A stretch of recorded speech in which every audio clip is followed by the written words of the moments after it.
오늘 본문 말씀 41절을 같이 한번 읽겠습니다. 시작. 베드로가 여짜오되 주께서 이 비유를 우리에게 하심이니까 모든 사람에게 하심이니까. 지금 베드로가 예수님께 지금 질문하는 것입니다. 이 비유가 우리에게 하심이니까 아니면 다른 사람에게 하심이니까 합니다. 그러면 예수님이 그 비유를 이제 드셨는데 무슨 비유를 드셨는지 한번 읽어보겠습니다. 35절에서 39절을 같이 한번 읽어보겠습니다. 시작. 허리에 띠를 띠고 등불을 켜고 서 있어라. 너희는 마치 그 주인이 혼인 집에서 돌아와 문을 두드리면 곧 열어주려고 기다리는 사람과 같이 되라. 주인이 와서 깨어있는 것을 보면 그 종들은 복이 있으리로다. 내가 진실로 너희에게 이르노니 주인이 띠를 띠고 그 종들을 자리에 앉히고 나와 수종들리라. 주인이 혹 2경에나 혹 3경에 이르러서도 종들이 그같이 하고 있는 것을 보면 복이 있으리로다. 너희도 아는 바와 집 주인이 만일 도둑이 어느 때에 이룰 줄 알았더라면 그 집을 뚫지 못하게 하였으리라. 그러므로 너희도 준비하고 있으라. 생각하지 않는 때에 인자가 오리라 하시니라. 아멘. 그러므로 너희도 준비하고 있으라. 생각하지 않는 때에 인자가 오리라. 주님의 말씀입니다. 이 말씀을 듣고 베드로가 예수님께 질문을 한 것입니다. 지금 들려주신 말씀이 우리에게 하시는 말씀입니까? 아니면은 모든 사람에게 하심입니까? 입니다. 이 말씀을 듣고 이제 예수님이 대답하신 내용이 오늘 본문 말씀입니다. 여러분, 우리 인생에서 제일 시간이 가지 않는다고 느낄 때가 언제였던 것 같습니까? 여러분, 10대, 20대, 30대, 40대, 50대, 60대, 70대를 사시는 분은 70대. 이 중에서 시간이 가장 안 가는, 천천히 가는 것 같은 느낌이 들게 하는 때가 언제인가 하는 것입니다. 근데 이 질문을 해보면 거의 대부분이 20살 무렵까지다. 이렇게 대답을 합니다. 그 20살 무렵까지가 시간이 제일 천천히 간다는 것입니다. 시간이 안 간다는 것입니다. 왜 이렇게 시간이 더디 가는가? 이것은 여러분도 경험하셨겠지만 나도 어서 어른이 되었으면 좋겠다. 또 결혼을 좀 빨리 했으면 좋겠다. 이런 생각들이 이제 시간이 너무 안 가는 것 같은 그런 느낌을 우리한테 주는 것입니다. 그래서 우리의 마음이 시간보다 더 급한 때, 더 빨리 가는 느낌이 들 때가 언제냐면 20살까지라는 거죠. 그러나 20살이 넘고 보면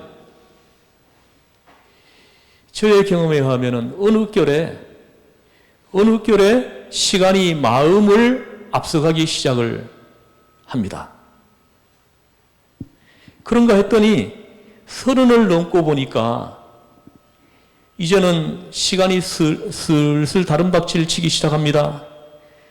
그리고 40에서 신이 되면 시간의 다른박질이 급해지죠. 빨라지기 시작을 합니다. 신에서 60 어떻습니까? 시간이 쏜살 같습니다. 쏜살같이 지나가기 시작을 합니다. 눈 한 번 감았다가 뜨면 한 주일이 후딱 가버리고 없어져 버립니다. 요즘 제가 그렇습니다. 한 달이 새롭습니다. 그리고 60을 넘으면 이제는 하루하루가 새로워집니다. 하루하루가 내 인생에서 그토록 소중하게 느껴지기 시작한다는 것입니다. 그 하루가, 오늘 나에게 주어진 하루가. 사랑하는 성도 여러분, 종말을 아는 사람의 입장에서 보면 현재라고 하는 시간이 여간 소중한 것이 아닙니다. 한 시간도 허투루 보내서는 안 되는 것입니다. 그리고 이 같은 의식으로 사는 사람이 바로 그리스도인들입니다. 이제 주님 오실 날이 목전에 있으니까요. 그게 느껴지니까 말입니다.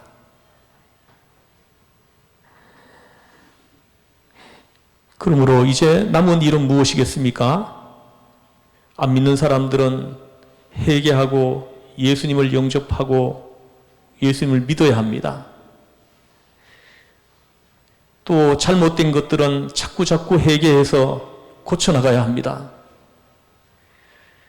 뉘우침에 그칠 것이 아니고 회개를 해야 합니다. 씻어내고 내어버리고 내가 좋아하던 것들 배설물로 여기고 해야 하는 것입니다. 그리고 해야 할 일을 서둘러서 하기 시작을 해야 합니다. 시간이 없습니다. 주님 만나뵐 시간을 생각을 하면서 내가 할 수 있는 일을 서둘러 해야 하는 것입니다. 준비만 해서는 안 되는 것입니다. 여러분, 준비는 대개 35가지입니다. 35살 될 때까지 우리 인생을 살 준비를 끝내야 합니다. 뒤늦게까지 공부를 한다, 뭘 한다 해보아야 이제 시간이 없습니다. 이제는 내가 가지고 있는 것, 내가 가지고 있는 지식과 능력을 모아가지고 열심히 최선을 하여야 하는 것입니다. 오늘 본문을 여러분 보십시오. 우리가 일을 하되 그 자세가 어떠해야 하는지 예수님께서 그 비유 가운데서 자상하게 설명을 해 주시고 있습니다. 먼저 예수님은 깨어라 하십니다. 깨어 있으라는 겁니다. 37절 한번 보십시오. 같이 다시 한번 읽죠. 시작. 주인이 와서 깨어 있는 것을 보면 그 종들은 복이 있으리로다. 내가 진실로 너희에게 이르노니 주인이 띠를 띠고 종들을 자리에 앉히고 나와 수종들리라. 아멘. 깨어 있는 것을 보면, 주인이 와서 깨어 있는 것을 보면 그 종들은 복이 있을 것이다. 주님의 말씀입니다. 몽롱한 가운데 있을 것이 아니라 의식이 있어야 한다는 것입니다. 여러분, 아무 생각 없이 그냥 하루하루 사시는 분들은 오늘 이 주님의 말씀을 잘 귀를 기울여 들으셔야 할 것입니다. 맑은 정신, 밝은 마음으로 살아가야 한다 하시는 것입니다. 그러니까 여러분 조심해야죠. 술 취한 상태 죽은 것입니다. 아까운 시간을 그렇게 보낼 것이 아닌 것입니다. 우리에게 주어진 시간이 얼마나 된다고 거기 앉아 있는 것입니까? 쓸데없는 생각이나 하면서 멍하게 살아갈 것이 아닙니다. 딱 한 번 우리에게 주신 그 인생을 그렇게 낭비할 수 없지 않습니까? 얼마나 소중한 시간인데, 여러분 이렇게 생각할 것입니다. 시시각각으로 각성을 해야 하는 것입니다. 항시 깨어 있어야 한다 하십니다. 둘째로 38절을 읽어보겠습니다. 시작. 주인이 혹 2경에나 혹 3경에 이르러서도 종들이 그같이 하고 있는 것을 보면 그 종들은 복이 있으리로다. 아멘. 여기 보십시오. 우리가 깨어 있는데 밤이 깊도록 깨어 있으라 하십니다. 주인이 2경이나 3경에 이르러서도 이렇게 말씀합니다. 여기서 2경은 밤 9시에서 12시고 삼경은 밤 12시에서 새벽 3시까지 시간입니다. 초저녁부터 기다려 밤이 깊어졌습니다. 그때까지라도 깨어 있으라 하시는 것입니다. 왜입니까? 주님이 언제 오실지 우리가 알 수 없기 때문입니다. 그때까지도 자지 않고 주님을 기다리는 사람은 복이 있겠다 하시는 것입니다. 항시 깨어 있으라 하십니다. 이 말씀을 준비하면서 가슴이 뜨끔했어요. 시간을 그냥 불필요하게 써버리고 낭비했던 시간들이 막 떠올려져서 뜨끔했습니다. 항시 깨어 있으라 합니다. 42절부터 43절을 한번 읽어보겠습니다. 42절에서 43절 시작. 주께서 이르시되 지혜 있고 진실한 청지기가 되어 주인에게 그 집 종들을 맡아 때를 따라 양식을 나누어 줄 자가 누구냐? 주인이 이를 때 그 종이 그렇게 하는 것을 보면 그 종이 복이 있으리로다. 아멘. 예.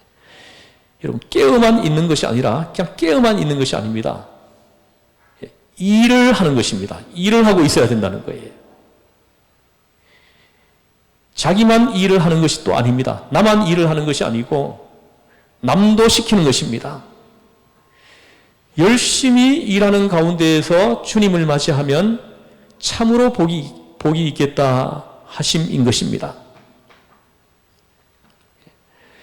이런 사람들을 보면, 이렇게 지혜롭고 깨어있는 주의 성도들을 보면은 자신만 부지런히 일하는 것이 아니라 주변의 사람까지도 부지런하게 만들어준다는 거예요. 놀랍죠? 이런 사람이 복이 있을 것이다. 주님이 오실 때 그런 사람이 복이 있을 것이다. 지금 말씀하시는 겁니다. 근데 제가 목회를 해보니까,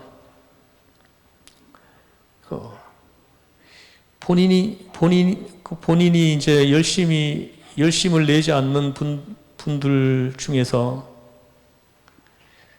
또 열심을 내는 사람이 이렇게 있으면은 그 열심 내는 사람을 자꾸 또 이렇게 험담을 하는 분들이 있어요. 목회자로서 이제 그런 부분을 보면은 참 마음이 안타깝고 답답함이 있습니다. 열심을 내서 이렇게 수고하고 애쓰는 분이 있으면 도전을 받고 함께 열심을 내고 함께 이렇게 해야 하는 것이 이게 성경적이잖아요. 하나님이 원하시는 것이잖아요. 열심히 일하는 사람까지도 주저앉히려고 하는, 만약 그때에 예수님이 재림에 오신다 그러면은 어떻게 하겠느냐 하시는 것입니다. 주님이 오실 때 자고 있다면 불행이죠. 쓸데없는 생각을 하고 있는 것이라면 불행하죠. 주님을 위하여 열심히 일하고 있는 그 현장에서 주님을 맞이하면 얼마나 복이 있겠습니까? 이런 사람이 복이 있겠다 지금 하시는 것입니다. 여러분 다 부지런히 복음을 위해서 예수님의 대속의 사랑을 전하는 가운데 여러분 주님을 맞이하시기를 주의 이름으로 축복합니다. 그런 사람이 지금 복이 있겠다 지금 하시는 것입니다.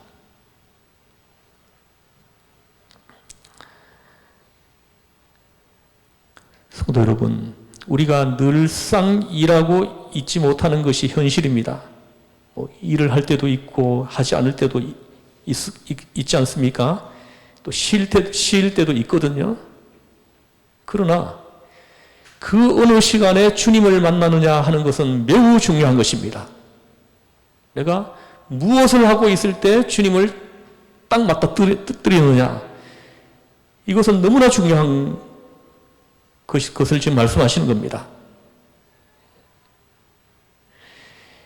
그 중에서 일하는 가운데서 부지런히 내가 일하고 있을 때 주님을 만나는 사람이 복이 있다, 이렇게 말씀하시는 것입니다. 이 은혜가 저와 여러분에게 함께하기를 주의 이름으로 축원합니다. 예.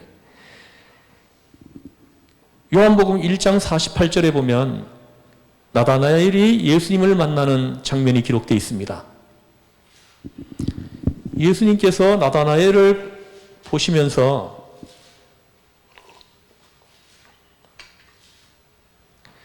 이렇게 말씀합니다. 나다나엘아, 내가 무화과 나무 아래에 있을 때 내가 보았다. 이렇게 말씀을 합니다. 그때 나다나엘은 너무도 감격한 나머지 자기도 모르게 신앙 고백을 합니다. 당신은 하나님의 아들이시여 이스라엘의 임금이로소이다. 자기도 모르게 나온 신앙 고백이에요. 예수님을 하나님의 아들로 고백을 하는 것입니다. 나다나엘은 예수님이 찾으실 때 무화과나무 아래에 있었다라는 거죠. 당시에 이 유대인들은 무화과나무 아래에 있다 하면은 경건 시간입니다. 하나님 앞에 엎드려 기도하고 말씀을 읽을 때, 엎드려서 기도할 때 찾는 장소가 좀 한정한 곳에 있는 무화과나무 아래 혹은 강가에 찾는 곳입니다. 그래서 나다나엘이 무화과나무 아래에서 있었다라는 것은 그냥 엎드려 기도하는 중이었다는 거죠. 그때 예수님이 찾았다라는 거예요. 나다나엘은 엄청나게 은혜 받은 사람이죠, 그죠? 나다나엘이 뭐 이상한 짓을 하고 있을 때 예수님이 찾았다 그러면은 얼마나 부끄럽겠습니까? 저는 이 나다나엘이 예수님을 만날 때 그 장면을 그렇게 상상을 해본 것입니다. 나다나엘이 무화과나무 아래에서 무릎을 꿇고 앉아 기도를 하고 있었습니다. 그 모습을 한번 떠올려 보세요. 그때 예수님이 그를 만난 것입니다. 그래서 주님께서 너는 됐다 하신 것입니다. 그래서 제자 삼은 거예요. 만일에 나다나엘이 술집에 있는 것이라서 술집에 앉아가지고 술을 한 잔 먹고 있는 중에 예수님이 찾았다 그러면 내가 술집에 있더구나 하실 것이 아닙니까?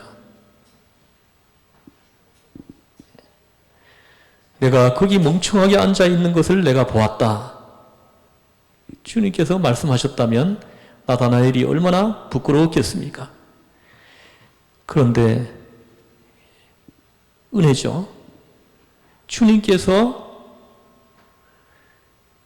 나다나엘이 경건 시간을 갖고 있을 때 그때 찾았다라는 거예요. 그것이 나다나엘에게 은혜였습니다. 여러분에게도 이 은혜가 함께 하기를 바랍니다. 얼마나 큰 축복입니까? 우리가 엎드려 기도하고 있을 때 주님이 나를 찾으시면 얼마나 감격스럽겠습니까? 그래서 여러분 이상한 일들 자꾸 하면 안 됩니다. 그때 예수님이 여러분을 찾으면 어떻게 하겠습니까?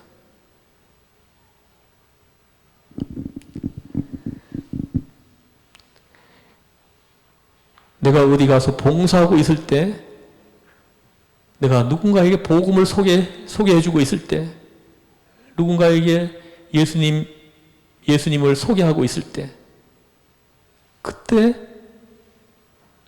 예수님이 나타나셔서 나를 딱 만나신다면 얼마나 큰 축복이겠습니까? 예수님께서 오늘 주시는 말씀이 바로 이것입니다. 그런 사람이 복이 있을 것이다. 그래서 깨어있으라는, 항시 깨어있어야 된다. 왜냐하면 예수님이 언제 내 앞에 나타나실지 모르니까. 그래서 항상 깨어있어야 된다고 지금 말씀하시는 겁니다.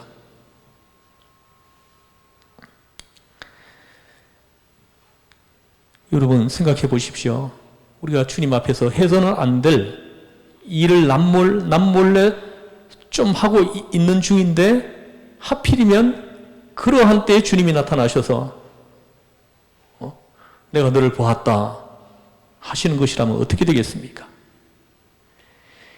열심히 주님의 일을 하고 있을 때 주님을 만나는 사람이 복이 있다고 주님께서 오늘 말씀하십니다.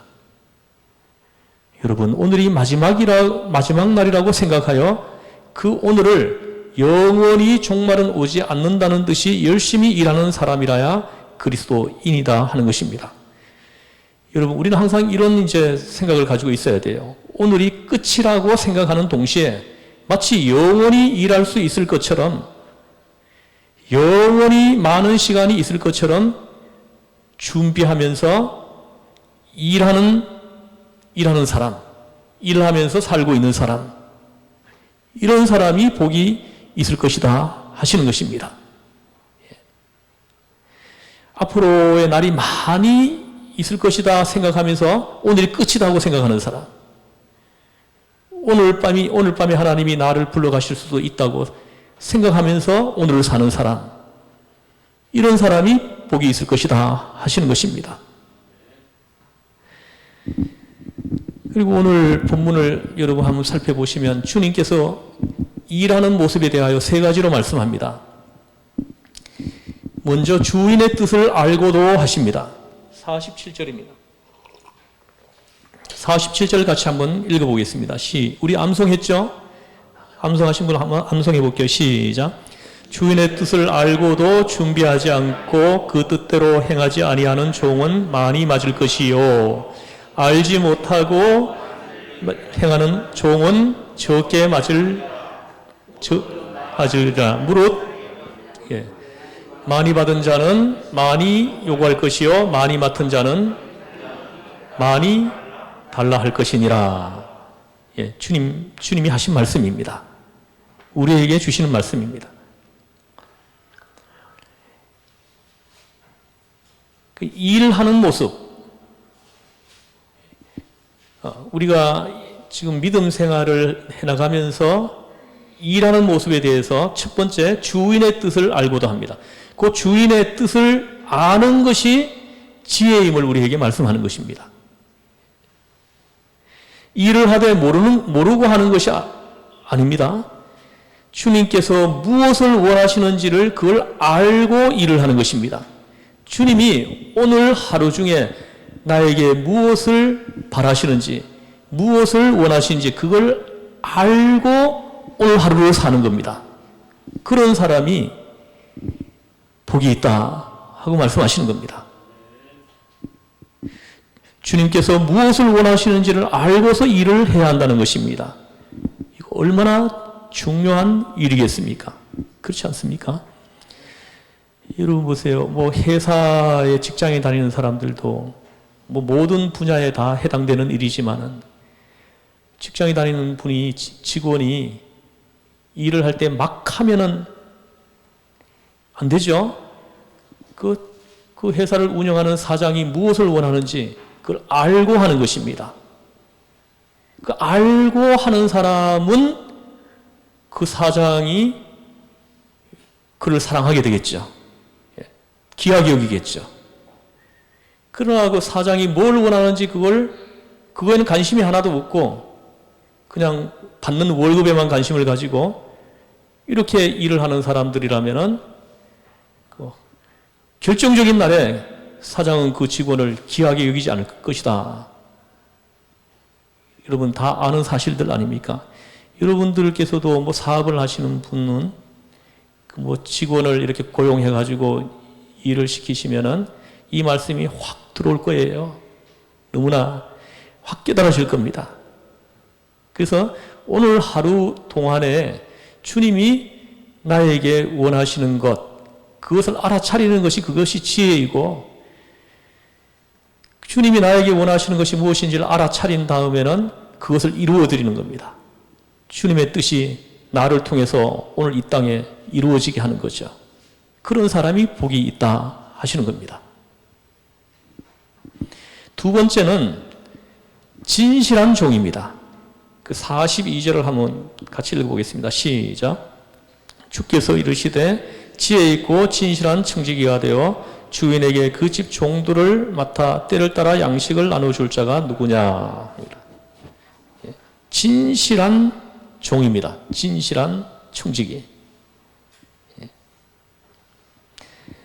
우리가 일을 하되 진실하게 해야 된다는 거죠. 진실하게. 다리만 걸쳐놓고 일하는 사람들은 금방 눈에 들어옵니다. 무슨 일을 하든지 죽게 하듯 하라. 사람에게 하듯 하지 말고 주님 앞에 하듯이 하라. 골로새서 3장 23절 말씀, 이 말씀은 저의 인생 철학, 목회 철학으로 삼고 있는 말씀입니다. 예. 주님 앞에 하듯이 하는 것입니다. 이게 진실한 청직입니다. 진실한 종이에요. 진실하게 해야 된다는 거죠. 이런 사람이 복이 있다고 말씀하시는 겁니다. 주님의 일을 나의 일인 양 해야 합니다. 아니, 나의 일보다 더 소중하게 해야 하는 것입니다. 나의 일이 있고 주님의 일이 있다 그러면은 내 일을 내려놓고 주님의 일을 하는 거. 이것이 바로 진실하게 일을 하는 사람들이죠. 내 일이 조금만 중요한 것이 생기면 주님의 일을 내려놔 버리잖아요. 참, 이 목회자의 눈으로 볼 때는 참 마음이 아프고 답답한 모습들이에요. 주님 앞에, 저분들이 주님 앞에 서면은 나중에 주님 앞에 무슨 소리를 들을까? 주님이 나타나셨을 때 주님께서 저들에게 들려주실 말씀이 어떤 말씀일까?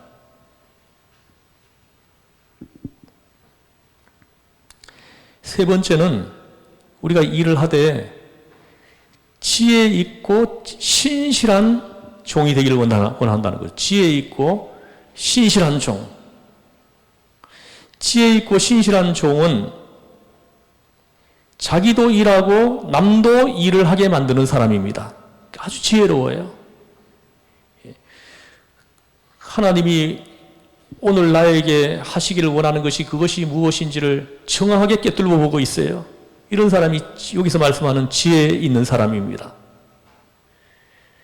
그래서 그 일을 내가 이루어 드리는 거예요. 이루어 드리는데 나만 그 일을 이루어 드리는데 동참하는 것이 아니라 내 주변의 사람까지도 거기 동참하게 만들어준다라는 거죠. 여기서 지혜 있는 할 때 바로 지혜 있는 사람은 이런 사람을 가리키는 거예요. 다른 사람들까지도 은혜 안에 들어오도록, 다른 사람들까지도 눈이 열려서 주님이 오늘 우리에게 원하시는 것이 무엇인지 그걸 볼 수 있도록 하게 하는 사람이라는 거죠. 그것을 하게 할 줄 아는 사람이라는 거예요. 얼마나 복된 사람입니까? 이런 사람을 보면은 목회자의 눈에도 보여요. 목회자가 볼 때도 너무나 귀한 사람으로 보이는데 주님이 보실 때는 얼마나 소중하고 귀한 사람으로 보이겠습니까? 이런 사람들은 자기도 일하고 남도 일하게 만들어줍니다. 그래서 일하는 분위기를 이렇게 만들어줘요. 참 이런 사람이 지혜로운 청직이죠. 신실한 사람입니다. 또 이런 사람들은 저만 잘났다고 떠들지 않습니다. 이렇게 낮아집니다. 낮아져서 공손하게 섬깁니다. 그러면서 이렇게 낮아져서 공손하게 양식을 나눠줍니다. 또 분위기를 조정해 줍니다. 격려해서 다른 사람들도 기분 좋게 일하도록 할 줄을 압니다. 지혜 있고 신실한 종입니다.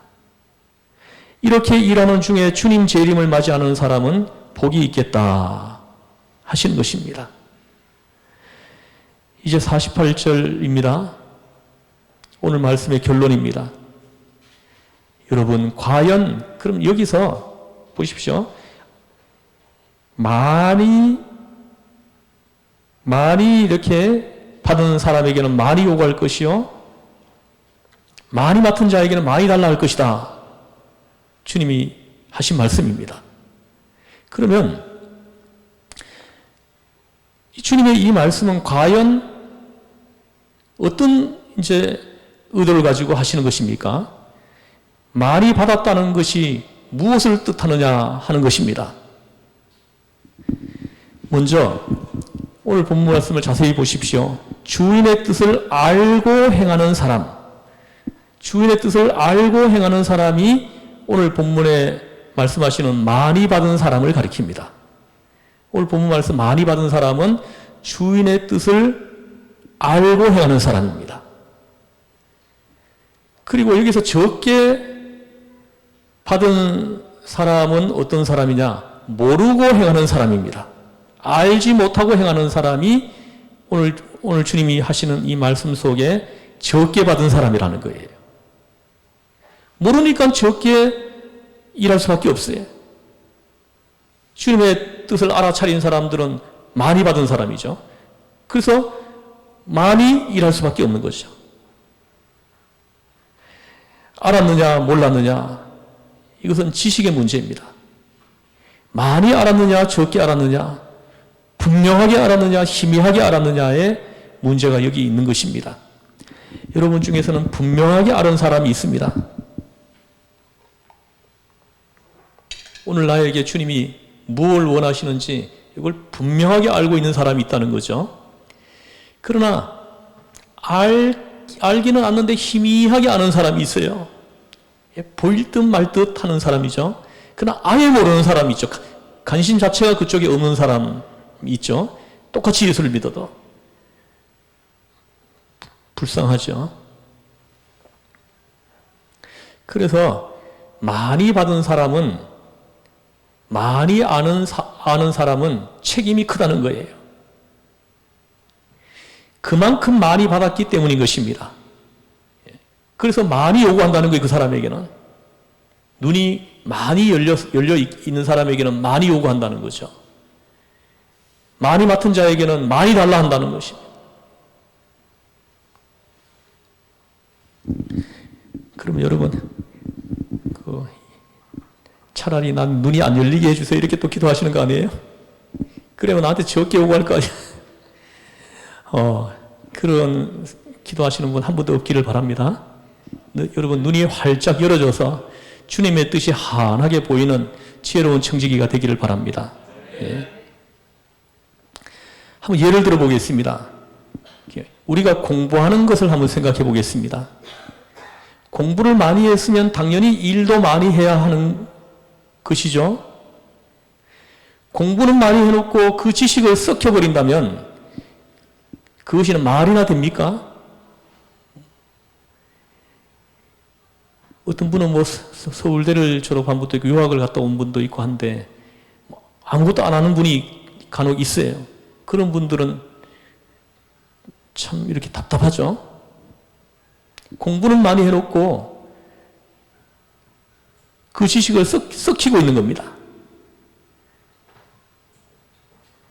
그동안에 들인 수고가 얼마입니까? 거기까지 가기까지 얼마나 많은 수고를 했느냐 이 말입니다. 또 들인 돈이 얼마입니까? 그것이 그렇게 공부를 많이 해놓고 그것을 하나도 써먹지 않고 공부를 전혀 안 한 사람과 똑같이 살아간다면 그처럼 엄청난 낭비가 어디 있겠습니까? 지금 주님께서 우리에게 지금 물으시는 것입니다. 여러분, 대학이라는 것이 장가가고 시집가기 위한 간판입니까? 모름지기 공부한 것은 써먹어야 하는 것입니다. 공부한 것을 가지고 일을 해야 하는 것입니다. 그걸 원하시는 거예요. 내가 아는 만큼, 내가 알고 있는 것만큼, 배운 것만큼 일하라는 겁니다. 일을 해야 된다는 거예요. 그래서 많이 받은 자에게는 많이 찾을 것이라고 예수님께서는 분명히 말씀하십니다. 오래 믿었고 성경 공부 많이 했고 기도 많이 했고 주님의 뜻을 많이 알았습니다. 그렇다면 그만큼 해야 할 일이 많다는 것입니다. 이제 하나님이 그에게 많은 것을 찾으려고 하실 거라는 거예요. 언젠가는 내놓으라고 할 거라는 거예요. 두 번째로, 많이 받은 자라는 것은 능력을 의미합니다. 할 수 있는 자, 할 수 없는 자. 이것은 능력의 문제입니다.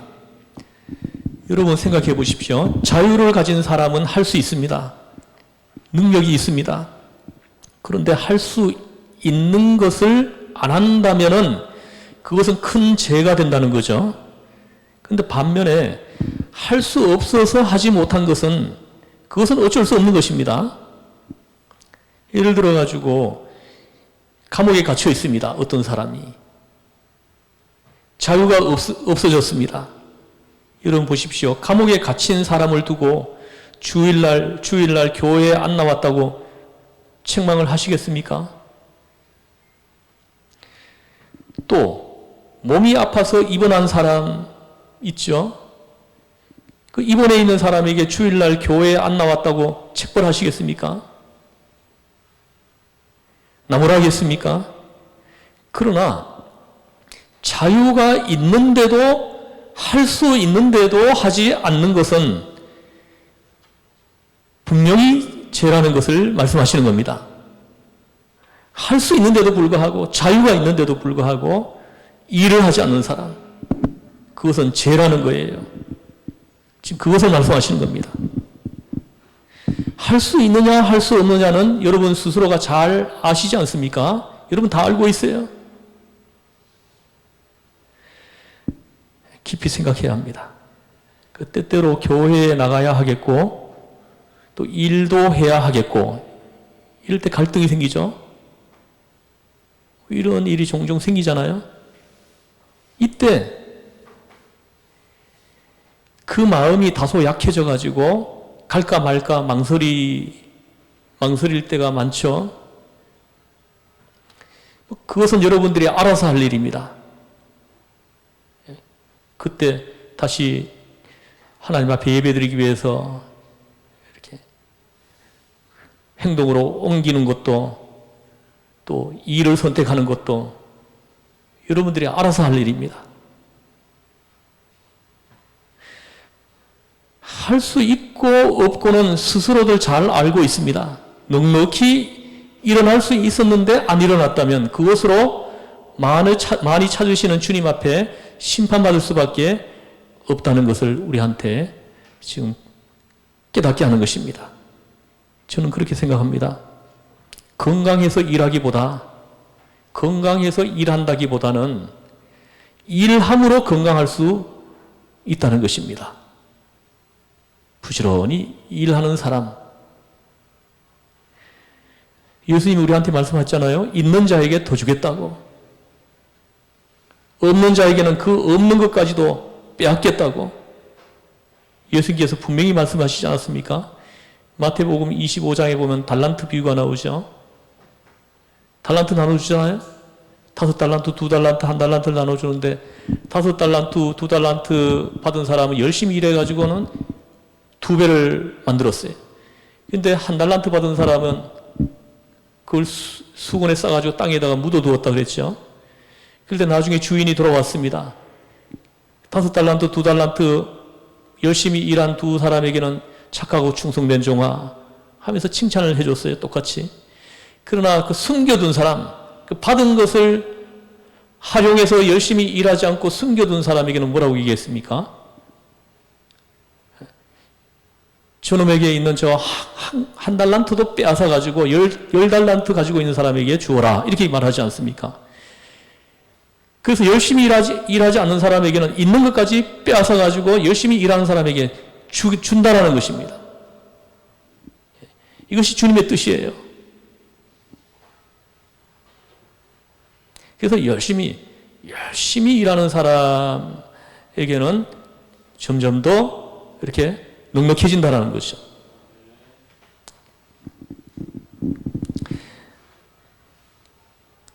여러분, 건강을 주었는데도 일을 하지 않는다면 건강을 주어서 무엇하겠습니까? 도로 찾아야지. 세 번째는 많이 받았다는 것은 시간을 의미하기도 합니다. 나이 많은 사람에게는 시간이 많이 주어졌죠. 그렇지 않습니까? 60살이라 그러면은 그 사람에게는 예수님이 60년을 그에게 이미 주신 거예요. 그러나 나이 어린 사람에게는 시간이 적게 주어진 것입니다. 10살인 아이가 있으면은 그 아이에게는 10년을 준 거예요. 이런 이야기가 있습니다. 12살밖에 안 된 모슬병에 걸려 곧 죽게 된 아이가 있었는데요. 이 아이에게 어느 목사님이 72세 된 장로님을 모시고 문병을 간 적이 있었습니다. 그 아이도 자신이 죽어간다는 것을 알고 있습니다. 숨이 차서 고통스러워합니다. 그 모습을 보니 정말 가슴이 아파옵니다. 그때 장로님이 이렇게 말을 합니다. 얘야, 차라리 내가 죽고 너가 살았으면 너무 좋겠다. 나는 살 만큼 살았는데 나보다 어린 내가 먼저 죽다니 이럴 수가 있느냐. 그때 평소에 주일 학교를 열심히 다니고 믿음이 좋던 그 아이가 빙그레 웃으면서 말을 합니다. 할아버지, 그렇지 않아요. 저는 조금도 섭섭하지 않아요. 어른들이 그러시는데 세상에 제약이 많다고 하더군요. 그런데 큰 죄를 짓기 전에 이렇게 일찍 갈 수 있으니 저는 복을 받은 사람 아니겠습니까? 복된 사람이지요. 더욱이 저는 친구들을 12명이나 교회로 인도했거든요. 그러니까 1년에 한 명씩 인도한 것이 아닙니까? 12년 살았는데 12명을 예수 영접하게 예수님께로 인도했다는 거죠. 그런데 장로님은 72년을 살으셨다고 하는데 72명을 인도하셨습니까? 라고 묻더라는 것입니다. 그 아이 비록 잠깐 왔다 가지만 1년에 1명씩 인도한 셈이니 얼마나 복된 생이었습니까? 이 아이는 12년밖에 안 살았지만 너무나 복된 생을 사는 거예요. 열심히 일한 거죠. 주어진 시간이 짧았지만은 부지런히 일한 사람인 거예요. 이 장로님은 72년을 살았지만은 전도를 한 명도 안 했다 그러면 일을 아무것도 안 한 거죠.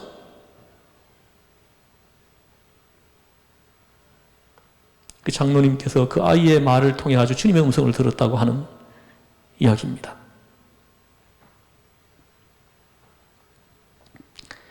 그리고 그 아이가 이어서 또 물어봅니다. 그리고 저는 한 주일도 교회에 빠진 적이 없습니다. 장로님은 72년 동안 교회에 빠진 날이 한 번도 없습니까? 이렇게 물어보더라는 거예요.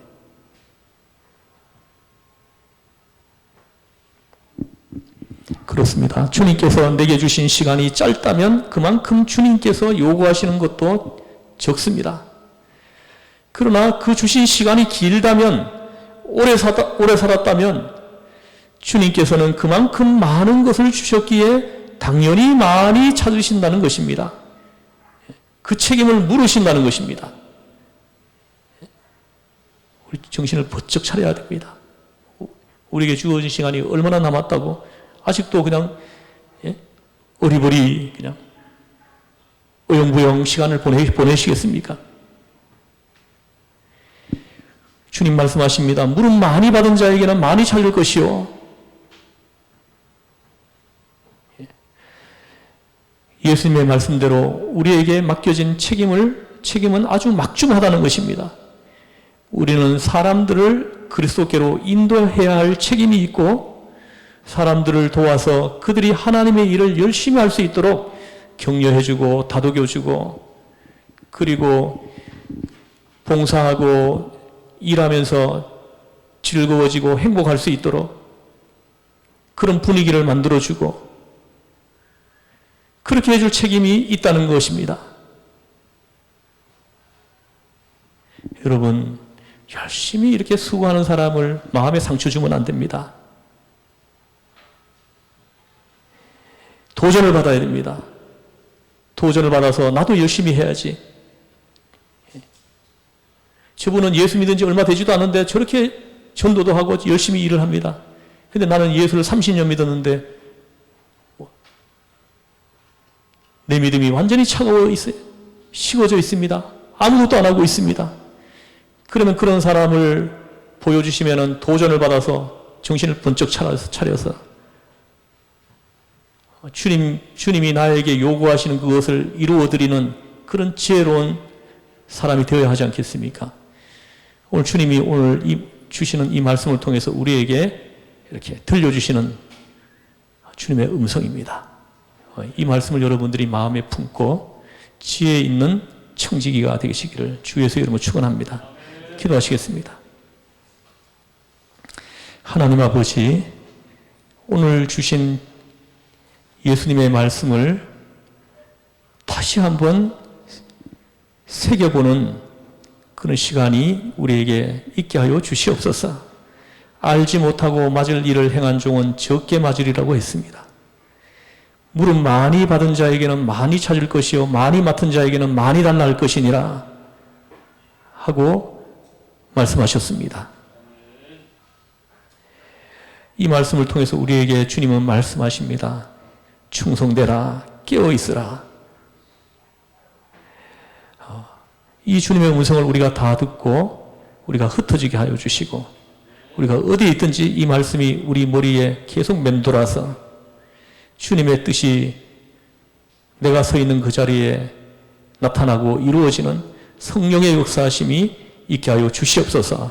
우리를 죄에서 구원하신 예수님의 이름으로 기도드리옵나이다. 아멘. 아멘.